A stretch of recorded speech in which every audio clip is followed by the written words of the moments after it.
Masa lalu adalah masa lalu. Masa depan adalah masa kini yang akan datang. Masa lalu dan masa kini adalah waktu. Warisan Kaisar Agung Flowing Time dibagi menjadi dua bagian, dan Yang Xiao dan Yang Sui masing-masing memahami salah satunya. Masing-masing dari mereka memiliki nasib baik mereka sendiri dan dapat dianggap sebagai murid dari Kaisar Agung yang berlalu waktu.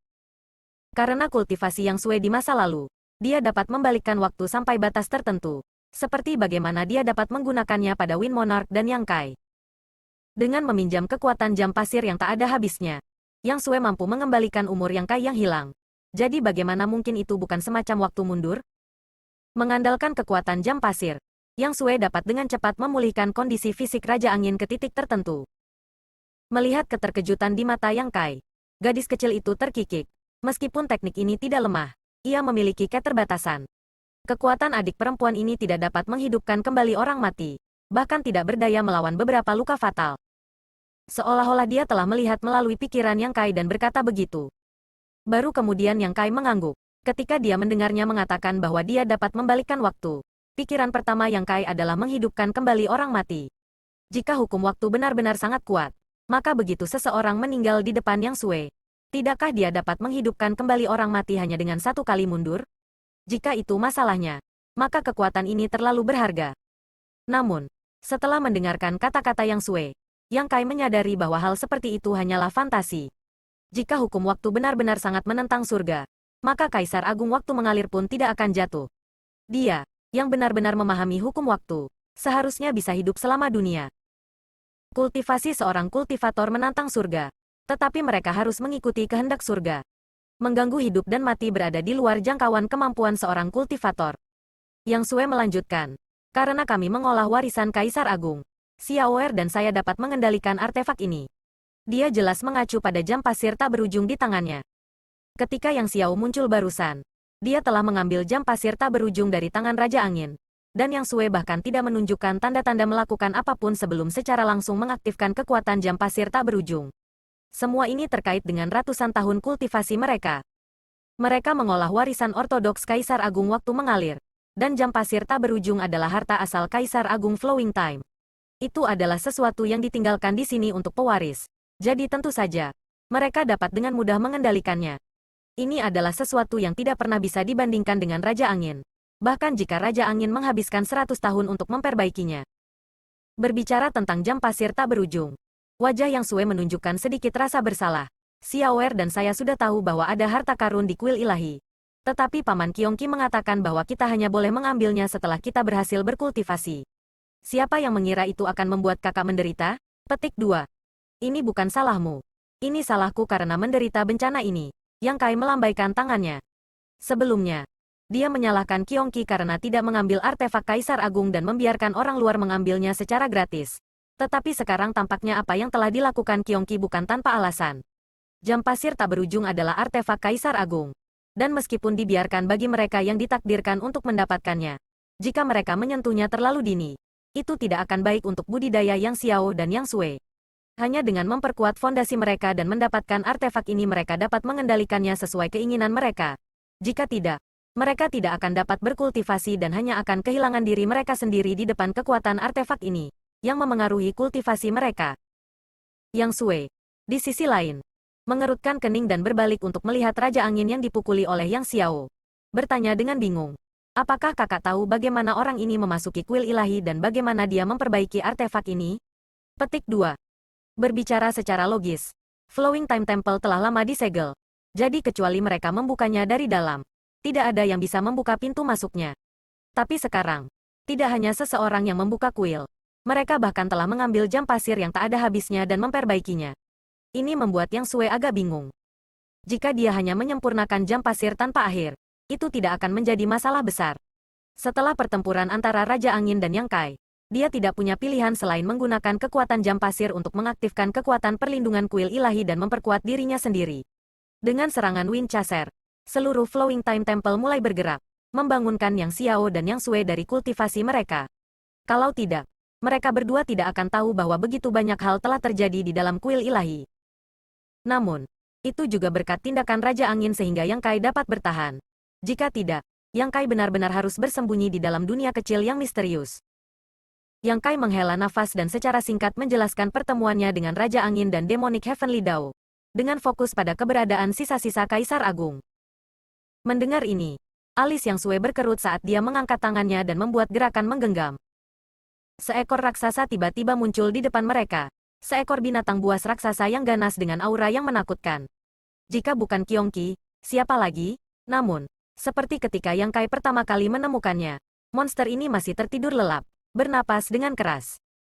Yang Sue menjelaskan, ketika Xiaoer dan saya mengembangkan hukum waktu, Flowing Time Temple akan sedikit terpengaruh, kadang-kadang menyebabkan ruang dan waktu menjadi kacau. Jadi Paman Kyongki meminta Xiaoer dan saya untuk membatasi dia dan Sister Liu Yan sehingga mereka tidak akan menyadari berlalunya waktu. Lagi pula, kedua anak kecil itu telah berkultivasi di sini selama ratusan tahun, dan Kyongki dan Liu Yan tidak ada hubungannya di sini, jadi menunggu saja membosankan. Setelah memasang penghalang, lebih baik bermimpi selama 1000 tahun daripada menunggu. Ini juga mengapa Yang Kai tidak dapat membangunkan Liu Yan dan Kyongki. Yang Sue mengulurkan jari giok putih dan dengan lembut menekannya ke kepala Kyongki, berteriak, "Lepaskan." Saat tangannya yang seperti batu giok menekan, suara sesuatu yang pecah terdengar. Yang Sue menahan tangannya dan menunggu beberapa saat sebelum dengkuran Kyongki berangsur-angsur mereda. Kelopak matanya sedikit bergetar sebelum perlahan terbuka. Aura kekerasan langsung menyapu ke segala arah. Setelah tidur selama ratusan tahun, Kyongki masih belum sadarkan diri. Tetapi setelah penglihatannya perlahan terfokus, dia melihat Yang Sue dan Yang Kai dan mau tidak mau tercengang. Tubuhnya yang besar berputar dan berubah menjadi sosok yang tampak garang. Pria. Mereka yang tidak mengenalnya pasti akan berpikir bahwa orang ini bukanlah orang baik. Tapi sekali lagi, Kyongki bukanlah sesuatu yang baik untuk memulai. Bagaimana mungkin nama terkenal dari binatang kuno ini menjadi rumor? "Salam, Tuan Muda. Mengapa kamu ada di sini?" Nada bicara Kyongki sangat sopan. Yang Kai tersenyum. "Tidak perlu memanggilku Tuan Muda." Kembali ketika Kyongki dikejar oleh Li Wui dan Jiu Feng dari Pulau Spirit Base. Dia secara kebetulan bertemu Yang Kai di luar lembah serigala surgawi wilayah timur. Untuk menggunakan nama Yang Kai untuk menghindari krisis ini, Kyongki telah meminta Yang Kai untuk menjadi tuan mudanya. Salah satu alasannya adalah karena Yang Kai telah mengembangkan segel waktu berlalu. Namun, dari kelihatannya sekarang, judul ini harus diubah. Lagi pula, Yang Kai bukanlah orang yang mewarisi warisan Kaisar Agung yang berlalu waktu, tetapi Yang Xiao dan Yang Sue. Kyongki mengerti dan setelah beberapa saat ragu-ragu, dia mengubah nada suaranya. "Mengapa Tuan ada di sini?" Yang Kai agak terdiam. Tetapi setelah memikirkannya dengan cermat, dia menyadari bahwa Kaisar Agung Flowing Time adalah satu-satunya penguasa Kyong tua. Karena Yang Sue dan Yang Xiao telah menjadi murid Kaisar Agung, mereka sekarang adalah tuan mudanya. Yang Kai adalah ayah angkat Yang Xiao dan kakak laki-laki Yang Sue, jadi memanggilnya tuan tidak salah. Yang Kai tidak ingin memikirkan masalah ini lebih lama lagi dan hanya berkata, "Biarkan Suer memberitahumu." Meskipun sebagian besar umurnya telah kembali ke tubuhnya, pertempuran sengit ini telah menghabiskan banyak energinya. Jadi dia membutuhkan setidaknya setengah bulan untuk pulih. Yang Sue memahami situasi kakak laki-lakinya dan segera menjelaskan. Mendengar bahwa pria bernama Wind Monarch benar-benar memegang sisa-sisa Kaisar Agung dan menyiapkan barisan besar untuk memanggil Flowing Time Temple. Setelah dihancurkan oleh Yang Kai, menggunakan tulangnya untuk menghancurkan kekosongan dan melarikan diri ke kuil, Kyongki tidak bisa menahan cemberut. Situasinya tidak rumit sama sekali. Yang Sue hanya membutuhkan beberapa kata untuk menjelaskan semuanya. Dan jika ada sesuatu yang tidak dia mengerti, Yang Kai akan menambahkan. Setelah dia selesai berbicara, Yang Sue bertanya, "Paman Kyongki, Suer ingin tahu mengapa tulang tuan yang terhormat ditinggalkan di luar dan di mana makamnya." Kaisar Agung telah lama jatuh, dan ini adalah fakta yang terkenal. Semua orang mengira makam Kaisar Agung berada di dalam Flowing Time Temple. Tetapi hanya Kyongki, Yang Xiao, dan Yang Sue yang tahu bahwa tidak ada makam Kaisar Agung di dalam kuil. Hanya warisan Kaisar Agung. Sebagai murid Kaisar Agung, Yang Sue sekarang memiliki tanggung jawab dan kewajiban untuk memahami hal-hal ini. Paling tidak, dia dan Yang Xiao harus memberi hormat kepada Kaisar Agung. Mendengar ini, Kyongki perlahan menggelengkan kepalanya. "Tuan tua tidak memiliki makam." Yang Kai mengerutkan kening. "Apa maksudmu?" Yang Sue juga menatapnya dengan rasa ingin tahu. Jika tidak ada kuburan, lalu dari mana sisa-sisa Kaisar Agung di tangan Raja Angin berasal? Tidak mungkin diambil begitu saja di pinggir jalan, kan? Kyongki berkata dengan sungguh-sungguh, "Saya tidak ingin memberitahu kamu tentang ini sedini mungkin. Tetapi karena kita telah mencapai titik ini, tidak ada gunanya menyembunyikannya." Berhenti sejenak. Qiong Qi melanjutkan. Di masa lalu, Tuan Tua adalah seorang jenius yang telah memahami hukum waktu. Hanya dalam 1000 tahun, dia telah memperoleh pengakuan dunia ini dan memperoleh posisi Kaisar Agung. Ketika Tuan Tua masih hidup, dia bisa dikatakan tak tertandingi di dunia, tak terkalahkan dan kesepian. Tuan Tua berdedikasi pada kultivasinya dan tidak memiliki pasangan atau ahli waris. Jadi dia menemani saya untuk menjaga Flowing Time Temple. Setelah beberapa ribu tahun, Tuan Tua tiba-tiba keluar dari kamarnya yang terpencil dan memberitahu saya bahwa dia telah memahami misteri yang mendalam dari alam semesta luar. Jadi dia ingin berkeliling, memerintahkan saya untuk menjaga Flowing Time Temple dan menunggu kedatangannya kembali. Perintah Tuan Tua. Qiong Tua secara alami akan mematuhi dan tetap berada di kuil ilahi. Setelah beberapa ratus tahun, pada titik ini, alis Qiong Qi semakin berkerut saat matanya yang tajam memancarkan sedikit ketakutan, menyebabkan Yang Sui dan Yang Kai, yang telah memperhatikannya dengan cermat, menjadi kagum.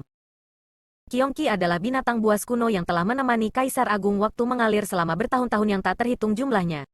Apalagi di dunia ini yang bisa membuatnya takut, bahkan jika ada Kaisar Agung lainnya di depannya, dia mungkin tidak akan menunjukkan ekspresi seperti itu.